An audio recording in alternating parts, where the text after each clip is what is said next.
Hey guys, it's Mr. Reed. I'm gonna start posting a chapter a day of me reading a book to you, and I know one of my reading groups already read this one, but I brought home because I have a bunch of these books, and we're gonna read them in order. So this is Magic Treehouse number 1, Dinosaurs Before Dark, and it's written by Mary Pope Osborne.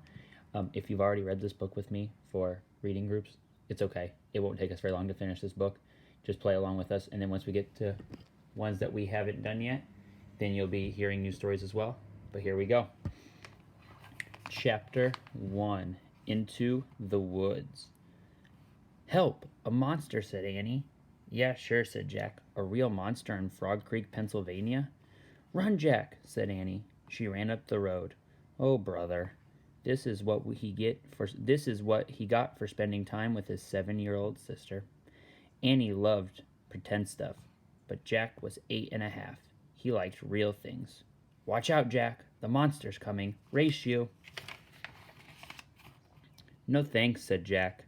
Annie raced alone into the woods. Jack looked at the sky. The sun was about to set. Come on, Annie. It's time to go home. But Annie had disappeared. Jack waited. No Annie. Annie, he shouted again. Jack! Jack, come here. Jack groaned. Ugh, this better be good, he said. Jack left the road and headed into the woods. The trees were lit with a golden late afternoon light. Come here, said Annie. There she was, standing under a tall oak tree. Look, she said. She was pointing at a rope ladder. The longest rope ladder Jack had ever seen. Wow, he whispered. The ladder went all the way up to the top of the tree.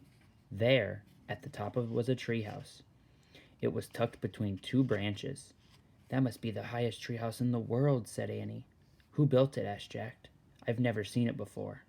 I don't know, but I'm going up, said Annie. No, we don't know who it belongs to, said Jack. Just for a teeny minute, said Annie. She started up the ladder. Annie, come back. But she kept climbing. Jack sighed. Annie, it's almost dark. We have to go home. Annie disappeared inside the treehouse. Annie! Jack waited a moment. He was about to call again when Annie poked her head out of the treehouse window. Books! She shouted. What? It's filled with books. Oh man, Jack loved books. He pushed his glasses into place. He gripped the sides of the rope ladder, and up he went. And that was chapter 1. I'm going to ask a question in the assignment so I know that you're following along, but it'll be fun assignments. Thanks, guys. We'll read chapter 2 tomorrow.